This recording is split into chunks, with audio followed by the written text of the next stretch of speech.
Here on Today in the News, we read and give in-depth analysis on some of the stories making waves across Nigeria. This morning on the paper review, I'm starting with Vanguard.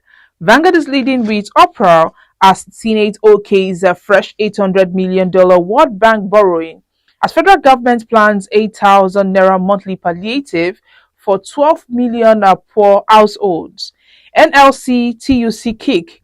Experts, stakeholders lampoon palliatives plans, suggest alternative views. You can see that story on page 5. Here's another picture that is showing President Bola Ahmed Tinubu, Chief of Staff to the President Femi Gbajabiamila, APC National Women Leader Betta Edu, and 36 state APC women leaders during their visit to the President at the Presidential Villa, Abuja. Now, on page 6, Army Chief deploys troops to counter Sidatom enforcers. NCAA suspends Max Air's B737 operations over safety concerns. Appointment, Senate confirms CDS and service chiefs. On page 17, Owe Lakemfa says the United States military document reveal that the CBU 97 cluster bomb provides multiple kills per pass against a wide range of tanks and other vehicles. Cluster bombs are weapons and crimes against humanity. On page 31, sports, Everton battling to keep Iwobi. Soyinka remains source of inspiration and encouragement. That's coming from President Tinubu. A police bust a 7-man gang that killed 6 in Apostle Suleiman's convoy. You can see that on page 7. Stories above. Morphing to raise 100 trillion naira from federal government idle assets. Detention. Court gives DSS 7 days to try or release Emefiele. We've charged him to court. That's coming from DSS. You can see that story on page 9. And on page 27, Tinubu declares a state of emergency on food security. Lastly, on Vanguard newspaper, 2023 polls, 300 billion naira donor funds, sack, prosecute INEC boss. That's coming from Labour Party and PDP. Away from there, we'll move to the Punch newspaper. Punch is leading with food shortage. Tinubu declares state of emergency, plans 500,000 hectares of farmland. President orders year-round farming, releases fertilizer, grains to farmers, households. Security agent deployed to farms as federal government plans transports. And on pages 4 and 5, Apostle Sulaiman meant to be killed during attack. That's coming from suspects. 13 Chinese nabbed for illegal mining in Kwara. You can see that on page 15. Stories above. National Assembly approves 819 billion naira for subsidy palliative and projects. Lastly, on the Punch newspaper, service chiefs get Senate nods, vow to tackle insecurity. You can see that on page 14. Away from that, we'll move to the Nation. Nation is leading with subsidy palliative. 12 million poor households to get $800 million cash. It's 8,000 naira per family for 6 months. House OK's 500 billion naira request by president. And inside the Nation newspaper, 500 billion naira for palliatives. That's in the revised supplementary budget. 185 billion naira to fix roads impacted by flooding. 192 billion naira to fix farmlands destroyed by flooding, 35 billion naira for NJC, 10 billion naira for FCT projects, 70 billion naira for National Assembly. Tinubu declares emergency on food security, commodity board to assess food prices, 10 million agri-jobs coming. You can see that on page 4. Stories above. DSS files charges against Emefiele. Court order obeyed. You can see that on page 3. Lastly, on the Nation newspaper, service chiefs cleared, pledge proactive security. Now let's move to the Guardian. Guardian is leading with good governance. Despite huge revenue, Lagos local councils underperform, worsening residents' pain. You can see that on pages 4 and 5. And stories below on page 3, DSS charges Emefiele to court after judge issued 1-week ultimatum. 346 persons killed, 18,751 displays in Plateau. Police nabbed father for selling 3 children 1.5 million naira in Rivers. Labour Atiku slam NAS, speedy approval of Tinubu's $800 million loan, 500 billion naira palliative. Lastly, on the Guardian newspaper, NACON allies urge content as NCAA suspend Max S Boeing 737 aircrafts. That can be seen on page 7 of the Guardian newspaper. And that's all we have on the front pages of the dailies. Join us after the break for the analysis.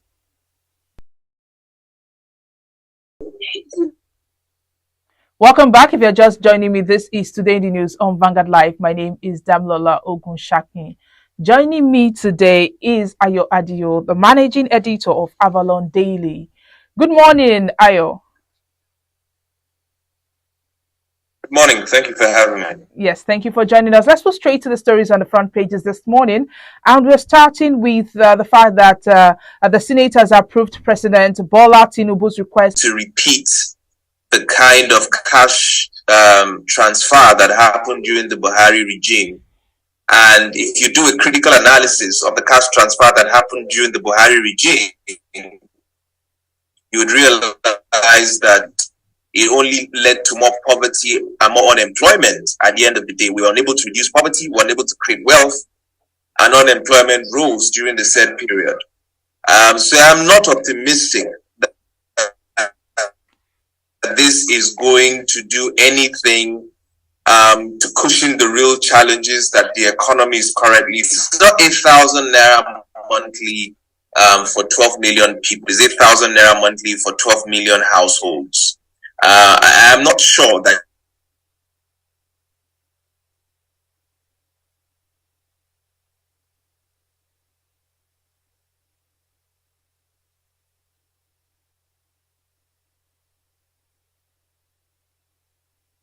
impacts the economy in the way that would like to see is left to be seen. So, and I'm more disappointed that the members of the House of Assembly did not put this through a proper and a rigorous debate to examine the pros and the cons, and they just simply bent over and allowed the president to have his way.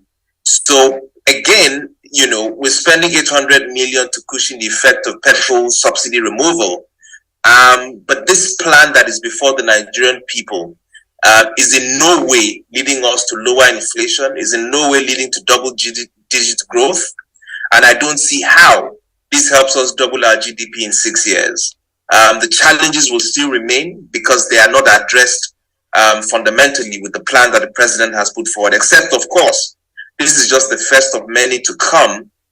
And I would also wonder why the plan will appear in a staggered manner and not in a coherent, grand way where people can look at the pros and cons and the private sector can key into it.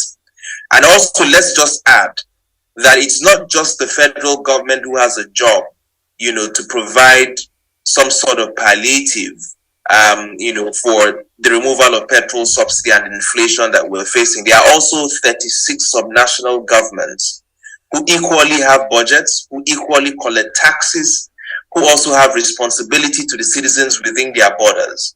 And they also should be rolling out plans and programs to cushion the effect of these things, on the citizens within their states. And up till now, we've not seen a single state that has put forward a sensible plan, aside from saying that state government workers would work for just 3 times a week out of 5, which has an effect on productivity.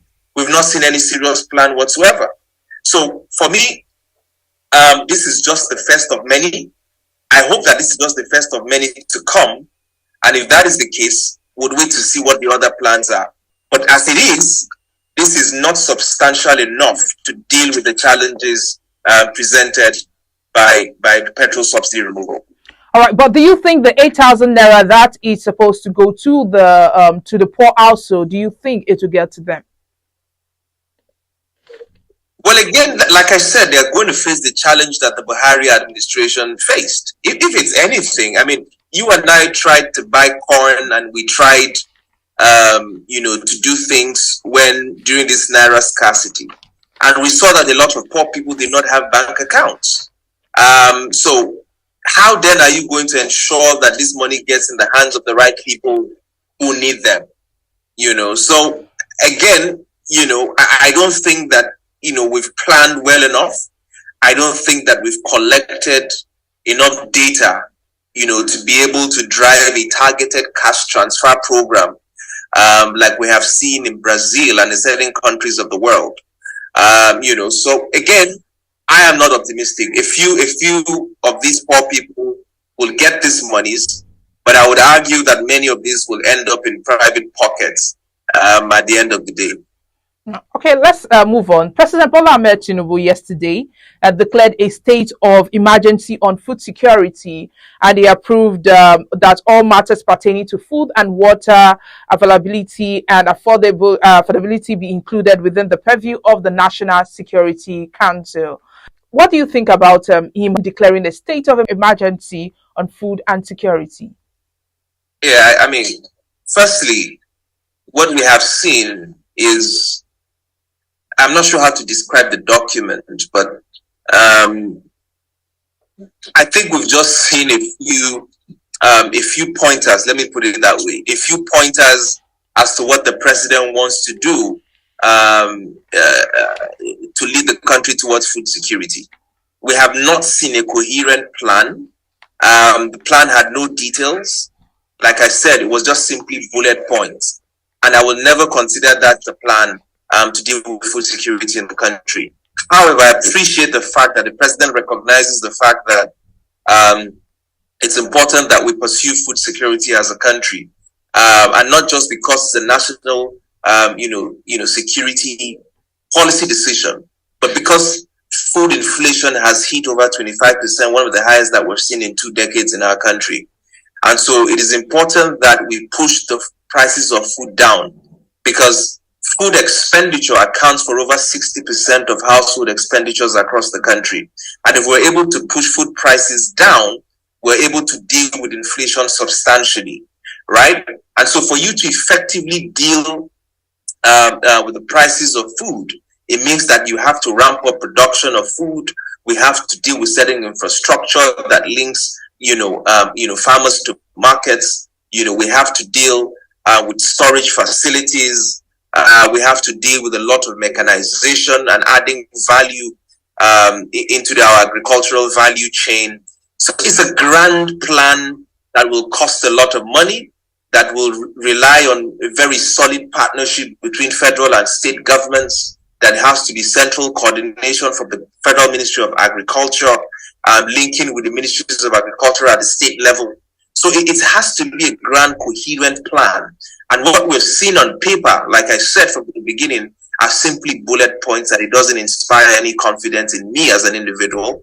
But like I said, it's still early days. I hope that in the coming days, we are going to see, a more detailed roadmap and a more coherent plan, that is going to move us to the point of national food security.